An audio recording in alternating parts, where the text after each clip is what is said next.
Hi అండి, welcome to my channel Bhagyalakshmi పచ్చ. ఎలా ఉన్నారు? బాగున్నారా? నేను కూడా చాలా బాగున్నాను. వీడియో చూసే వాళ్ళందరికీ ఒక చిన్న రిక్వెస్ట్, చూసిన వాళ్ళు తప్పనిసరిగా వీడియోకి అయితే ఒక లైక్ కొట్టండి. మన సబ్స్క్రైబర్ ఒకరు హాయ్ చెప్పమన్నారు, పేరు రోజా. హాయ్ రోజా, మీకోసమే. రోజు పూజలతో ఫుల్ బిజీ అయిపోయాం కదా, ఈరోజు అయితే ఒక టాపిక్ మాట్లాడుకుందాం. జనరల్గా మన చుట్టూ జరిగేదే. కొంతమంది ఉంటారు, పనులు చేపించుకోవడం తెలుసు కానీ పనులు చేయటం అయితే తెలియదు. ఇలాంటి వాళ్ళు మన చుట్టుపక్కల చాలామంది ఉంటారు కదా. ప్రతి ఒక్కరికి ఈ వీడియో కనెక్ట్ అయ్యింది. వాళ్ళ ఇంట్లో ఏదైనా పని ఉందనుకోండి, ఇరుగు పొరుగు వాళ్ళని అందరినీ పిలిచి చక్కగా వాళ్ళ ఇంట్లో పనులన్నీ చేయించుకుంటారు, ముచ్చట్లా చెబుతారు, అసలు గలగలా మాట్లాడతారు, అందరికీ హెల్ప్ చేస్తున్నట్టే చెప్తుంటారు. ఏముంది, ఈ పని చేస్తే అయిపోయింది కదా, అందరం పంచుకుంటే అయిపోయింది కదా. ఏంటో వాళ్ళు పక్కన వాళ్ళకి కూడా అన్ని పనులు చేసి పెట్టినట్టుగా అలా సరదాగా మాట్లాడుతూ కబుర్లు చెప్తూ ఉంటారు. వాళ్ళ పనులన్నీ చేయించుకుంటారు. ఆ మాటల్లో పడిపోయి మనం వాళ్ళకి పనులు మొత్తం చేసేసి వస్తాము. కానీ మనకు అవసరమయ్యి ఏదన్నా ఒక పనికి పిలిచామంటే 100 కారణాలు చెబుతారు. నాకు అసలు హెల్త్ బాగలేదు, ఇంట్లో పని కూడా ఒక్కటి కూడా చేయలేదు, ఇప్పుడే నిద్ర లేచాను, టిఫిన్ కూడా చేయలేదని చెప్తారు. లేదనుకోండి, నేను ఊరికి వెళ్ళాలి, అక్కడికి వెళ్ళాలి, ఇక్కడికి వెళ్ళాలి, నాకు కుదరదని చెబుతారు. వాళ్ళైతే పక్కన వాళ్ళని పిలిపించి చక్కగా పనులు మొత్తం చేయించుకుంటారు. కానీ వాళ్ళు మాత్రం చెయ్యరు. ఎవరన్నా ఎక్కడికన్నా వెళ్తున్నా కూడా వాళ్ళు వెళ్తుంటే వాళ్ళకి కాపలా ఉండేసి వాళ్ళకి కావాల్సినవి అన్నీ తెప్పించుకున్నారనుకోండి, సరిగ్గా డబ్బులు ఇస్తారా? సరిగ్గా డబ్బులు ఇవ్వను కూడా ఎవరు. ఎక్కడికన్నా వెళ్ళాలంటే ఇలాంటి వాళ్ళతో చాలా భయపడిపోతారు. వాళ్ళని చూడకుండా వెళ్ళాల్సిన పరిస్థితి కూడా ఉంటుంది. బయటికి వెళ్తున్నామంటే చాలు, ఏదో ఒకటి తీసుకురండి అని చెప్పకుండా మాత్రం ఉండరు. వాళ్ళకి అదొక సరదా. ఇంకా పక్కన వాళ్ళ చేత మనం పనులు చేయించుకోవాలి. వాళ్ళు మాత్రం వెళ్ళకూడదు, వాళ్ళు మాత్రం చేయరు. వాళ్ళు ఎక్కడికైనా వెళ్ళేటప్పుడు పొరపాటున మనం చెప్పామనుకోండి, అస్సలు మాకు కుదరదు, నేను వచ్చేటప్పటికి చాలా లేట్ అయిపోయింది, అస్సలకు వీలవ్వదు అంటారు. ఒక్కొక్కసారి కూడా గుర్తుంచుకొని కూడా మేము మర్చిపోయామని కూడా చెప్తారు, తీసుకురావాల్సి వచ్చిందని. రెండోసారి చెప్పకుండా ఉంటారులే అని. మనం ఏదన్నా పొరపాటున మర్చిపోయామని చెప్పామనుకోండి, మీకు కావాల్సినవి తెచ్చుకున్నారు కదా, ఎందుకు మర్చిపోయారు, అది ఇదని 100 క్వశ్చన్లు వేస్తారు మనల్ని. ఆ తెచ్చిపెట్టే వాళ్ళని ఏమంటారో తెలుసా? వీళ్ళు ఎప్పుడు ఎక్కడికో చోటికి వెళ్తూ ఉంటారు, నేనైతే అసలు ఎక్కడికి వెళ్ళను, ఇంట్లోనే ఉంటానంటారు. వెళ్ళాల్సిన అవసరం ఏముంది? వెళ్ళిన వాళ్ళు అన్నీ తీసుకొచ్చి పెడుతున్నారు కదా, ఇంకా బయటకు వెళ్ళాల్సిన అవసరం ఏముంటుంది? పక్కన వాళ్ళకి పని చెప్పడం ఇష్టం లేని వాళ్ళు వాళ్ళకి అవసరమైనవి, వాళ్ళకి కావాల్సినవన్నీ వాళ్ళే తెచ్చుకుంటారు. వీళ్ళిద్దరిలో ఎవరు బెస్ట్ అంటారు? మన పనులన్నీ పక్కన వాళ్ళ చేత చేయించుకోవడం బెస్ట్ అంటారా, మన పని మనం చేసుకోవడం మంచిదంటారా? ఒకరికొకరు ఇరుగు పొరుగు అనేది హెల్ప్ చేసుకోవాలి. ఒక్కలమే అన్ని పనులు చేసుకోలేము. ప్రతి ఒక్కరికి ఇరుగు పొరుగు తోడు, మంచి చెడు అనేది ఉండాలి. కాకపోతే ఎప్పుడు ఒక్కల చేతే పని చేయించుకోకూడదు, మనం కూడా చేస్తూనే ఉండాలి. కొంతమంది మొహమాటస్తులు ఉంటారు, ఏ విషయాన్ని కూడా కాదనలేరు. ఇంక ఇలాంటి వాళ్ళైతే మాత్రం బలైపోతారనుకోండి. పక్కన వాళ్ళు ఏదన్నా పని చెప్పారనుకోండి, కాదనలేరు, పనులు చేయలేరు. అప్పటిదాకా వాళ్ళ ఇంట్లో పనులు వాళ్ళ పనులు వాళ్ళు చేసుకుంటారు కదా. ఇంట్లో పని ఆడవాళ్ళనే కాదు, మగవాళ్ళైనా ఎవరి పనులు వాళ్ళకు ఉంటాయి, ఎవరి పనులు వాళ్ళు ఫుల్ బిజీగా ఉంటారు. అప్పటిదాకా వాళ్ళ పనులు చేసుకొని అలసిపోయి మళ్ళీ పక్కన వాళ్ళ పనులు చేయాలంటే కష్టంగా అనిపించిద్ది. మొహమాటం కొద్దీ కాదనలేరు. అయ్యో మనం కాదంటే వాళ్ళు ఏమన్నా అనుకుంటారేమోనని ఫీల్ అవుతూ ఉంటారు. మళ్ళీ వీళ్ళకేమి హెల్ప్ చేయరు వాళ్ళు, కానీ వీళ్ళు ఫీల్ అవుతూ ఉంటారు. వీళ్ళకి ఎందుకంటే మొహమాటాలు, అతి మంచితనాలు ఎక్కువ. తప్పించుకోవడం చేతకాక పాపం బలైపోతూ ఉంటారు. కొంతమంది ఉంటారు, భలే తెలివిగా పనులు తప్పించుకుంటారు. అలాంటి వాళ్ళకి ఇలాంటి వాళ్ళే కరెక్ట్. అడిగినవన్నీ తీసుకొస్తున్నా కూడా వాళ్ళకి అసలుకి విలువ ఉండదు. అందులో పక్కన వాళ్ళకి హెల్ప్ చేయరు కదా. ఏ మనిషి కనిపిస్తే ఆ మనిషికి పని చెప్తూ ఉంటారు, అదొక సరదా వాళ్ళకి తీసుకురావడానికి వీలున్నా కుదిరినా కూడా మాకు కుదరదు, ఇప్పుడు మేము తీసుకురామని చెప్పటం. లేదనుకుంటే మాకు ఆ పని ఉంది, ఈ పని ఉంది, ఎక్కడికోసాటికి వెళ్ళాలని చెప్పి భలే పనులు తప్పించుకుంటూ ఉంటారు. ఖాళీగా కూర్చున్న వాళ్ళు కూడా ఒక మనిషిని చూశారంటే చాలు, వాళ్ళకి పనులకు గుర్తుకొచ్చేస్తాయి. మరీ పెద్ద ఏజ్ వాళ్ళు, ముసలి వాళ్ళు వెళ్ళారనుకోండి, అలాంటి వాళ్ళకి మనం హెల్ప్ చేసినా తప్పు ఉండదు. కొంతమంది వెళ్ళి తెచ్చుకోగలిగిన ఓపిక ఉండి, పనులు చేసుకోగలిగిన ఓపిక ఉండే వాళ్ళు కూడా పక్కన వాళ్ళ మీద ఆధారపడుతూ ఉంటారు. మరలా వాళ్ళ ఇంట్లో వాళ్ళ చేత, వాళ్ళ పిల్లల చేత, వాళ్ళ చేత అస్సలుగా పనులు చేయించరు. వాళ్ళని కూర్చోబెట్టి వీళ్ళు పనులు చేస్తారు. పనులు చేసే ఓపిక లేకుండా ఎక్కడ ఉంటుంది? వాళ్ళని కూర్చోబెడుతున్నారు కదా, వాళ్ళని కూర్చోబెట్టేసి మొత్తం వాళ్ళకి కావాల్సినవన్నీ వీళ్ళు చేస్తారు. పక్కన వాళ్ళని పిలిపించి వాళ్ళకి పిండి వంటలని అవన్నీ వండిచ్చేసి పంపించేస్తుంటారు. అన్నీ బాగానే చేస్తారు. కానీ పక్కన వాళ్ళకి హెల్ప్ చేయడానికి వచ్చేటప్పటికి ఇంకా వాళ్ళకి అన్ని కారణాలు వస్తాయి. ఎవరైనా ఒకసారి 2 సార్లు చూస్తారు. తర్వాత ఎంతటి మొహమాటస్తులైనా, తెలివి తక్కువ వాళ్ళైనా సరే వీళ్ళు ఏ టైప్ మనుషులు అనేది అర్థమైపోయిద్ది. వాళ్ళని దూరంగా పెడతారు. దగ్గరికి రావాలన్నా వాళ్ళతో మాట్లాడాలన్నా కూడా చాలా భయం వేస్తుంది. ఏదన్నా వాళ్ళకి అవసరం అయ్యి తీసుకురమ్మన్నా కూడా తీసుకురారు. అలాంటి సిచ్యువేషన్ కొనుక్కొచ్చుకుంటారు. ఒకవేళ నిజంగా ఏదైనా హెల్త్ బాగుండక ఏదైనా పక్కన వాళ్ళతో అవసరం ఏదైనా తెప్పించుకోవాలన్నా కూడా వాళ్ళని నమ్మరు. వీళ్ళు అన్ని అబద్ధాలు చెప్తున్నారే, అవసరానికి పనులు చేయించుకోవడానికి ఇవన్నీ చెప్తున్నారని నమ్మరు.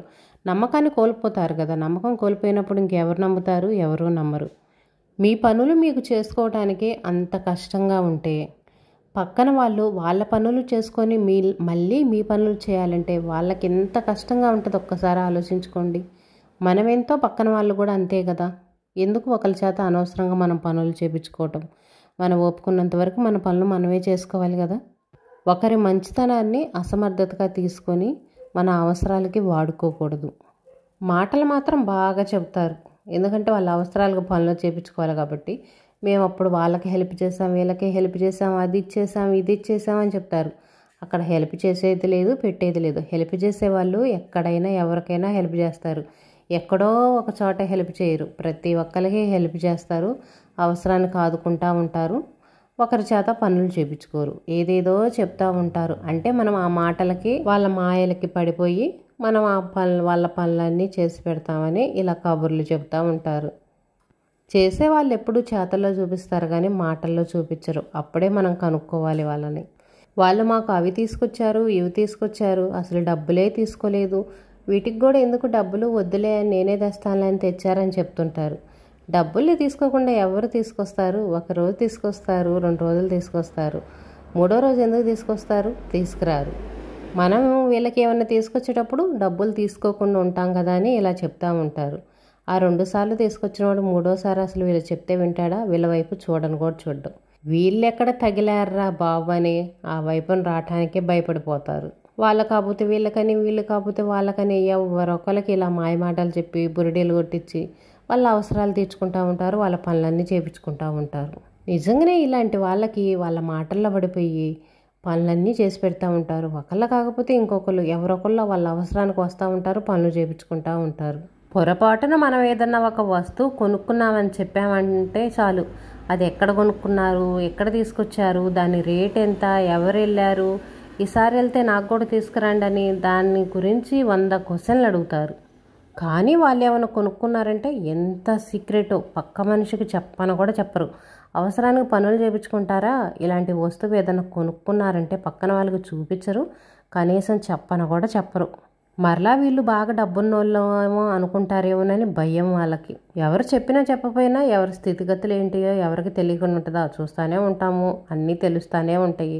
మాకు అసలు ఇప్పటికిప్పటికి జరగట్లేదు, అన్నీ అప్పులే మాకంటారు. అన్నీ కొనుక్కుంటారు, అంతా బాగానే గ్రాండ్గా ఉంటారు. ఏమీ లేవు, అన్నీ అప్పులు తెచ్చుకొని కొనుక్కుంటున్నాం అని చెబుతారు.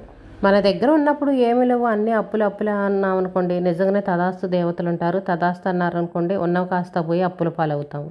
ఉన్నప్పుడు మా దగ్గర అవన్నీ ఇవన్నీ అని చెప్పుకోకపోయినా పర్వాలేదు, కానీ మా దగ్గర అసలుకి ఏమీ లేదు, ఇప్పటికే మాకు జరగట్లేదని మాత్రం అసలు చెప్పుకోకూడదు. మన నోటి వెంట ఆ మాటలు వచ్చి చివరికి అదే పరిస్థితి వచ్చింది మనకి. ఎప్పుడు మాకు ఏమీ లేదు ఏమీ జరగట్లేదు అంటానే ఉంటుంది, అన్నట్టుగానే పోయిందంటారు. కొంతమందికి వింటానే ఉన్నాం కదండి, అన్నీ ఉన్నా కూడా మాకేమీ లేదు, తినటానికి కూడా తిండి లేదని చెబుతూ ఉంటారు.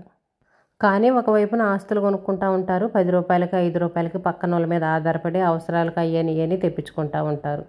పాపం వాళ్ళేమో వీళ్ళకంటే ఇంకా దీనస్థితిలో తక్కువ స్థితిలోనే ఉంటారు. కానీ వాళ్ళ చేతే తెప్పించుకుంటూ ఉంటారు, సరిగ్గా డబ్బులు ఇవ్వరు. నిజంగా ఇలాంటి వాళ్ళు పని దొంగలండి, పనికి మాత్రం పెద్ద దొంగలు. ఇలాంటి వాళ్ళకి మనం ఎంత దూరంగా ఉంటే అంత మంచిది. వీళ్ళు ఇలాంటి వాళ్ళని మనకు తెలిసినప్పుడు వాళ్ళకి మనం చాలా దూరంగా ఉండాలి. వాళ్ళతో మనం ఎక్కువ సంబంధాలు అనేది పెట్టుకోకూడదు. వాళ్ళు వస్తూనే ఉంటారు వాళ్ళ అవసరాలు తీర్చుకోవడానికి. మనం సైలెంట్గా వెళ్ళిపోవటము, మన పని మనం చేసుకోవటము అలా చేస్తూ ఉండాలి. మనం ఎక్కడికైనా వెళ్ళినా కానీ ఏమైనా తెచ్చుకున్నా కానీ ఇలాంటి వాళ్ళకి అసలు చెప్పకూడదు. వాళ్ళ నోట్లో పడ్డాయా ఇంకంతే పరిస్థితి. 100 మందికి చెప్తారు. వాళ్ళు తెచ్చుకున్నది మాత్రం ఏదైనా కానీ చాలా సీక్రెట్గా ఉంచుకుంటారు. ఎవరన్నా ఏదైనా ఒక వస్తువు కొనుక్కుంటే అది పోయి ఒక 100 మందికి చెప్పేసి వస్తారు. వాళ్ళు అవి తెచ్చుకున్నారు, వీళ్ళు ఇది తెచ్చుకున్నారు, వాళ్ళకి అవి ఉన్నాయి, ఇవి ఉన్నాయి, వాళ్ళకి అంత ఆస్తి ఉంది, ఇంత ఆస్తి ఉందని అందరికి టామ్ వేస్తూ ఉంటారు. వాళ్ళకి ఏదైనా హెల్త్ బాగాలేదనుకోండి, నాకు ఈరోజు హెల్త్ బాగాలేదు, అది లేదు, ఇది లేదు, ఆ పని చేయండి, ఈ పని చేయండి, అవి తెచ్చిపెట్టండి, ఇవి తెచ్చిపెట్టండి అని తెప్పించుకుంటారా? అదే నీకు చేసిన మనిషికి హెల్త్ బాగుండక వాళ్ళ పరిస్థితి ఏదైనా బాగలేదనుకోండి, కనీసం తొంగి కూడా చూడరు. నీకు బాగలేనప్పుడు, కష్టం వచ్చినప్పుడు, ఎదుటి వాళ్ళ చేత పని చేయించుకున్నప్పుడు, అవతల మనిషికి కూడా కష్టం వచ్చినప్పుడు నువ్వు కూడా ఆదుకోవాలి కదా. అంతేనంటారా కాదంటారా చెప్పండి, మీరే చెప్పండి. స్వార్థం ఎక్కువ, స్వార్థపరులు. వాళ్ళనే చూసుకుంటారు, పక్కన వాళ్ళని చూడనే చూడరు. వాళ్ళకి వీళ్ళు పనులు చేయింది కాక ఇంకా హేళనగా మాట్లాడతారు, హేళనగా చేస్తారు. చిన్నదానికే, చిన్న హెల్త్ ప్రాబ్లంకే ఏమో చూడు ఎంత డీలా పడిపోతుందో అంటారు. వాళ్ళైతే పక్కన వాళ్ళ చేత పనులు చేయించుకోవచ్చు. నీతులుండేది ఎదుటి వాళ్ళకి చెప్పడానికే కదా, మనం పాటించడానికి కాదు కదా. అందుకని వీలైనంత వరకు ఇలాంటి వాళ్ళని చాలా దూరంగా పెట్టేసేయండి. ఇంక ఈరోజు మన పనుల విషయానికి వస్తే, ఈరోజు కూర అయితే ఏం చేయలేదు. నేను చికెన్ తీసుకొచ్చాను, చికెన్ అయితే ఉంది. దోశలు పోసాను, ఇంకా దోశల్లోకి, అన్నంలోకి, అన్నిటిలోకి చికెన్ అయిను. నైటు బట్టలు అయితే మడతేయలేదు, కుర్జీలో ఉన్న బట్టలన్నీ ఉదయాన్నే మడతేసి అయితే పెట్టేశాను. ఇంకా బట్టలు మొత్తం ఉతికిన తర్వాత అన్నీ ఆరేస్తున్నాను. వాతావరణం అయితే చల్లగా ఉంది, లైట్గా వర్షం పడతా కూడా ఉంది. బట్టలు సాయంత్రానికి ఆరేటట్టు అయితే లేవు. డాబా మీద వేద్దామంటేనేమో వర్షం వచ్చేలా ఉంది. ఇదేనండి ఈరోజు వీడియో. వీడియో నచ్చితే లైక్ చేయండి, షేర్ చేయండి, సబ్స్క్రైబ్ చేసుకొని వీడియో ఎలా ఉంది అనేది కామెంట్ పెట్టండి.